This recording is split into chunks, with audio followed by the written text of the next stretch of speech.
I'm Tommy Salmons. This is Year Zero, Take Two.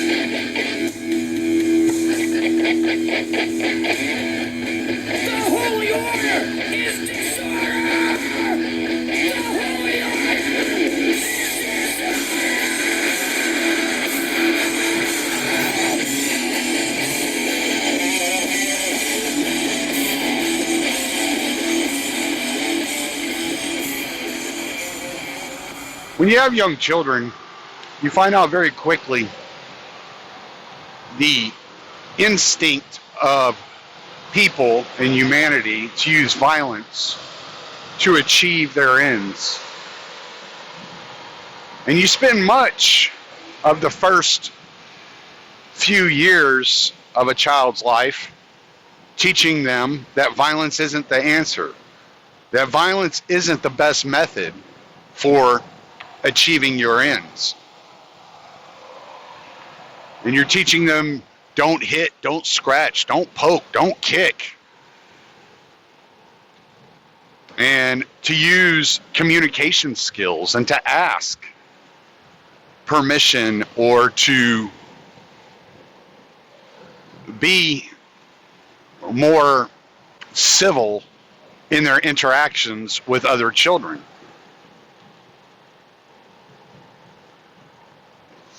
Then you turn around and you send them to institutions, teach them history, show them documentaries, lead by example. And they see the glorification of the violence of the military and police throughout history. And they're left with this contradiction in their mind. And with that contradiction in their mind, some of them never mature emotionally to the point where they get beyond the idea of violence being the answer to their problems.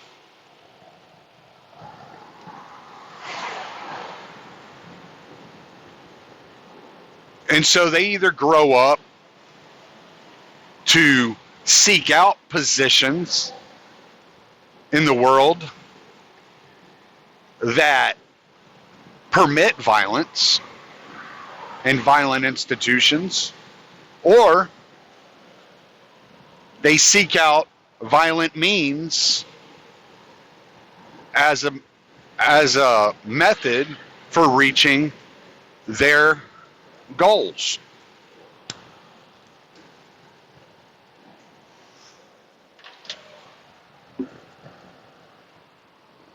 In this way, you end up with violent style revolutionaries without any true adherence to history or what these violent revolutions ultimately lead to.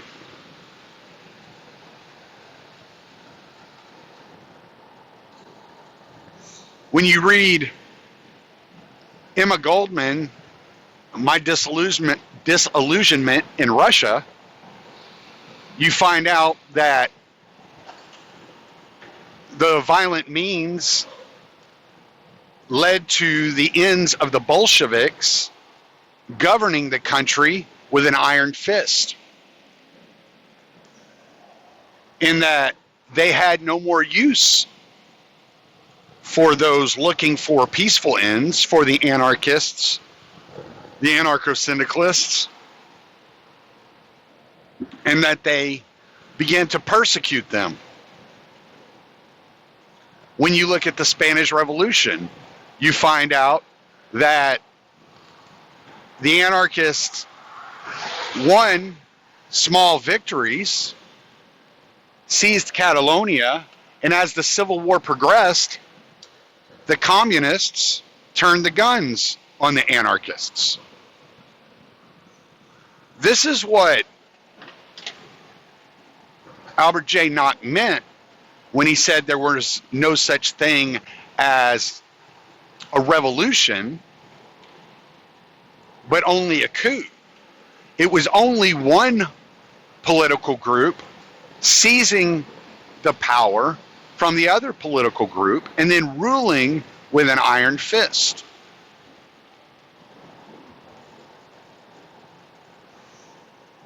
Whether it be the Constitution or the Soviet bloc. And I plan on doing a pretty detailed podcast on the Constitution and why the Constitution is not libertarian and has no place in the libertarian movement. But that will be a much more researched, studied, and intricate podcast. Hopefully it will be ready next week. But for this week, given I'm running late, I lost track of time, and I hadn't really been thinking real intently about anything since my interview on the Revolution Report on Sunday. I figured it was about time I publish a podcast, and I wanted to get into the revolutionary thought and what I see in the political arena around us.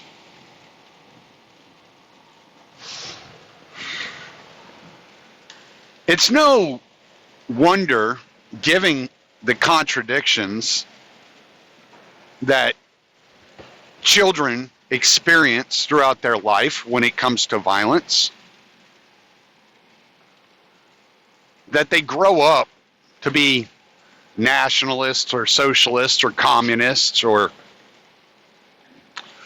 whatever other kind of ist or ism that you want to put in there, seeking to seize the monopoly on violence to use against their political opponents and to coerce and force their political opponents to live under such a structure as they design and see as legitimate and fit for themselves. And if you take the lessons that you teach your children, the lessons that to be civil, to be cooperative, to live voluntarily amongst other children on the playground, the use of violence is not only unnecessary, but unproductive. You begin to see that the libertarian perspective on the society would be the consistent ends. The libertarian perspective of which being that it is more beneficial to live peacefully among your peers, to not rob, cheat, steal, kill, assault your peers, but to cooperate voluntarily, to communicate, and to seek out those that are willing to cooperate and communicate voluntarily with you. And that is the means to a civil society. And as I see more and more of your typical vote blue no matter who Democrats leaning towards Bernie Sanders. And this might be completely anecdotal. It is just what I see in my interactions and in my life. I can't help but think that these people would be the same people telling their children not to try to force Billy to play their game, to allow Billy to peacefully play his own game on the playground. And that the playground acts as a mini model of society and how society should function.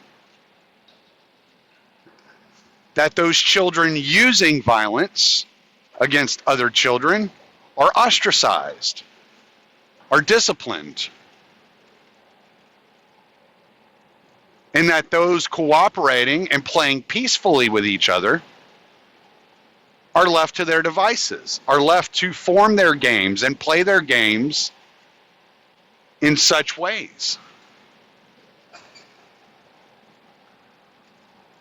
that adults should take a lesson from their own book and learn how to play cooperatively and voluntarily with each other, and to allow for other games to be taking place and not try to control others.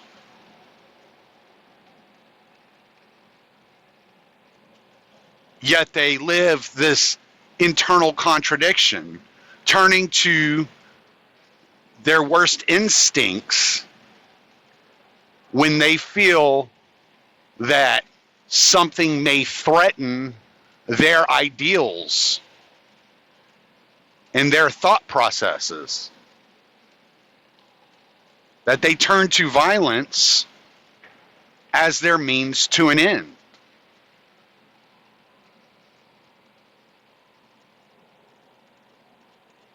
And so, not only is it surprising to see the vote blue no matter who crowd turning to the Bernie Sanders camp, but the more I think about it, the more I contest the anarchist crowd that want to vote for Bernie Sanders.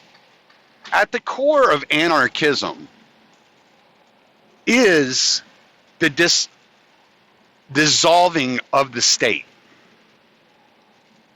the destruction of the state, ridding society, ridding peaceful citizens, choosing to live their lives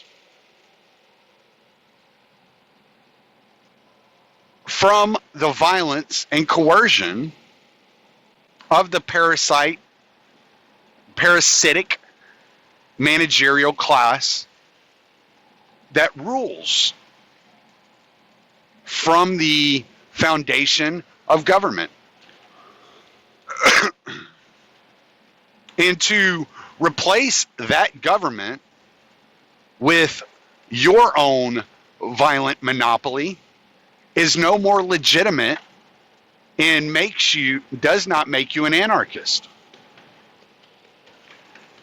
Anarchy at its very root is voluntarist. Whether you believe anarchy is the absence of hierarchy, whether you believe anarchy is the absence of government, whether you believe anarchy is the absence of the state, it's really semantics. You're arguing a semantic point of view. You're getting into the pedantry of your internal definition for each of these.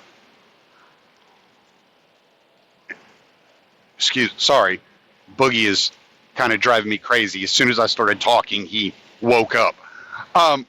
Getting into these terms that you wish to fulfill through your own ideology. Now, where was I going with this? I read an article by Nikki Reed, who is an avowed communist, anarcho-communist, in which she advocates panarchy, understanding that not voting for Bernie Sanders or Donald Trump or Hillary Clinton or any of these politicians that swear that they have the answer to our problems, that only wish to use violence against peaceful people to achieve their ends. She realizes that this is not the answer to the fractionization, the fractioning of the country as we see today, even the fractioning of the world as we see today, that this only leads to more violence, and more violent means in order to achieve ends in which you are seizing not the means of production, but the means of violence against peaceful peoples. And so she says that it is necessary that all anarchists understand that the root of anarchy is the existence of society through voluntary cooperation. That if you wish to start a monarchy in your region, you can have your monarchy. And just because I disagree with your monarchy doesn't mean I can dismember it. It just means that people have the freedom to come and go into your monarchy as they see fit. And that if some people want to live under your monarchy, so be it. If some people want to live under your fascism, so be it. If some people want to live under your socialism, so be it. If some people want nothing more than to live atomized and autonomous lives away from everyone else, so be it. But that it is not a legitimate means to any kind of peaceful end to seize the monopoly on violence, to force others to live under a system that you believe is best. Because your belief, for me, is nothing more than your opinion. And that I ultimately hold the power to choose for myself what is best for me.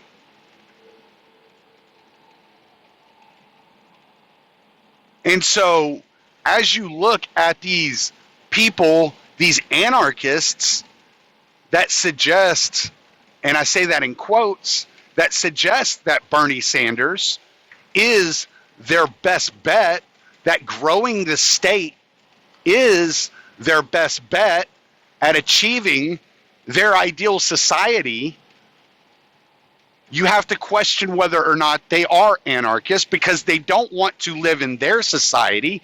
They are looking to seize the monopoly on violence in order to force you to live in their society.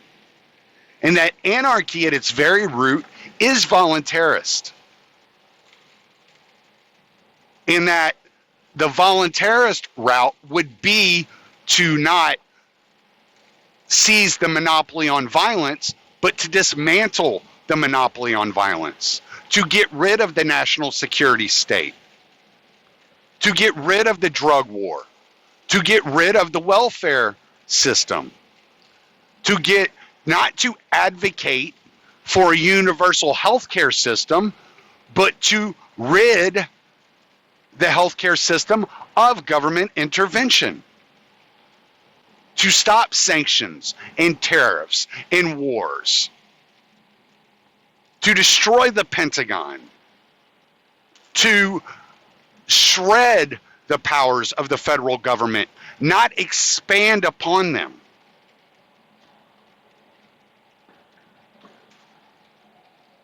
And this is where I get into the part that does not allow me to post this on the Libertarian Institute. There's only one candidate for president of the United States that is talking about dismantling the powers of the federal government. And that is Jacob Hornberger, who is well on his way to becoming the nominee of the Libertarian Party. Jacob Hornberger wants to bring the troops home on day one. Jacob Hornberger would end the war on drugs, therefore completely shredding the DEA. Jacob Hornberger would lift all gun laws, completely dismantling the ATF. Jacob Hornberger would do everything in his power to fight the National Security Act of 1943 in order to dismantle the CIA and the FBI and the NSA and the DIA. Jacob Hornberger would send those enlisted men and women back into the workforce, into the marketplace, creating voluntary institutions and voluntary jobs and co-ops in which you wouldn't be forced to pay their salaries. Jacob Hornberger would he would attack ferociously the institutions that have created these bureaucratic nightmares that continuously inflate the money supply or make healthcare more expensive, make colleges more expensive. Jacob Hornberger is the closest thing to a voluntarist candidate that we have seen since Ron Paul. And that anarchists should unite behind Jacob Hornberger, not because they think Jacob Hornberger is the best to rule over everyone, but because Jacob Hornberger, at this point in time, is our best bet to be able to rule over ourselves and to create the societies and the panarchist system that allows for anarchists to live peacefully and without the coercion and the monopoly on violence hung over our head. We'd be able to start our communes and to operate in the marketplace laissez-faire without government intervention in our lives. That we'd see whatever monetary system or trade system that we advocate for as legitimate and not being threatened by the federal government because it undermines their power. So if you are saying that you are an anarchist and you are supporting Bernie Sanders, you have to question whether or not your claim to violence to use against other people is any more legitimate than the Trump supporters' claim to violence, or the Hillary supporters' claim to violence, or the Bloomberg supporters' claim to violence. And just because you believe that your intent is better than the intent of anyone else does not give you a legitimate right to use violence against anyone else. That your claim that, well, I'm using violence for humanitarian purposes is no different than John McCain saying he's bombing Syria for humanitarian purposes. Or that they're bombing Yemen for humanitarian purposes. It's the same thing. You are advocating for more violence. Now, to move away from the Jacob Hornberger and the political angle for a second, I want to address another subject of history that we are seeing occur today, that libertarians must learn how to embrace properly.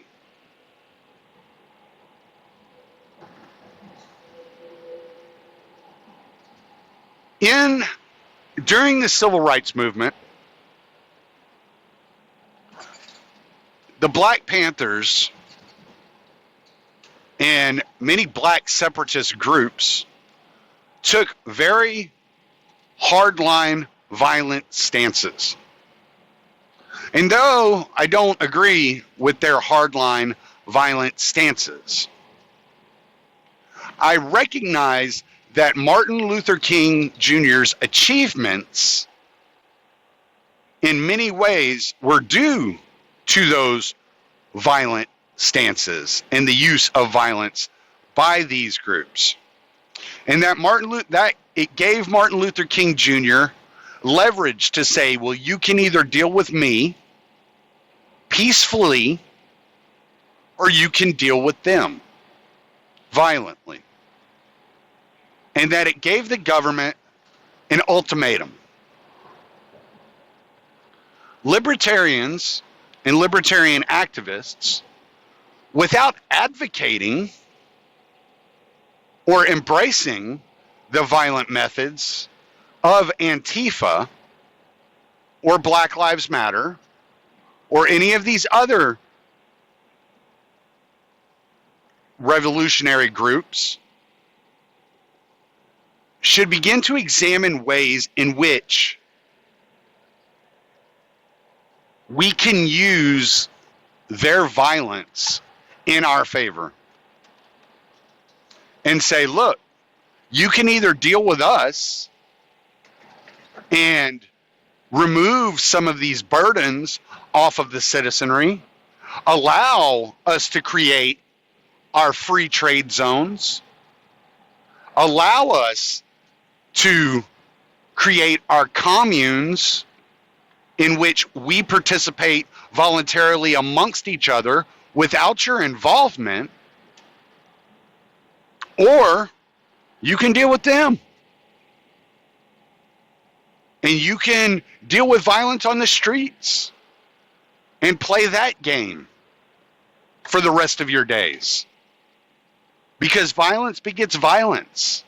And as we've seen, no amount of violence stops, even curbs, or manages the radical,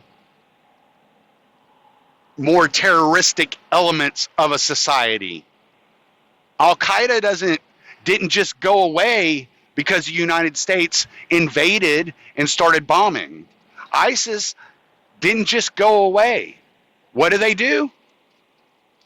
They may back off, disappear, reorganize, and show back up as another organization, but they never go away. Their numbers keep growing, and they keep fighting. They never go away. And so it is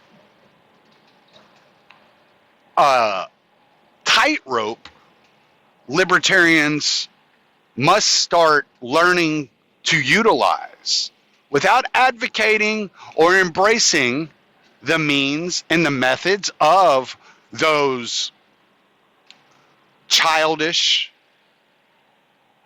immature, violent authoritarians looking to seize the monopoly on violence to use against the rest of us.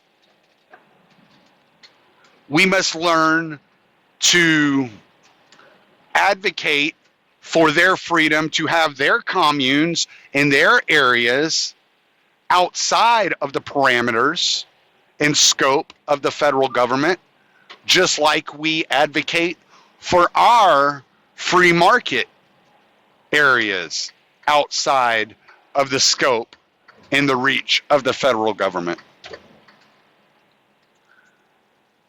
I'm not an activist or anyone who knows how to organize large groups and large swaths of these movements. But what I do recognize is there is historical precedent where peaceful people have leveraged the violence of revolutionary and terrorist organizations in order to achieve their ends. And that if libertarians can learn from history, from Martin Luther King Jr., on how to best utilize those more radical, revolutionary, violent elements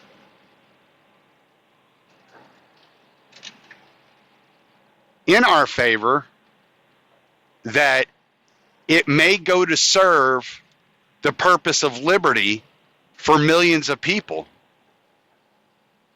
and to help dismantle this monopoly on violence that the federal government holds over our heads. Anyway, it's just a couple of things I was thinking about as I'm driving down the road. Hopefully, I gave y'all a couple of little nuggets that were worth talking about and discussing further. I'm Tommy Salmons.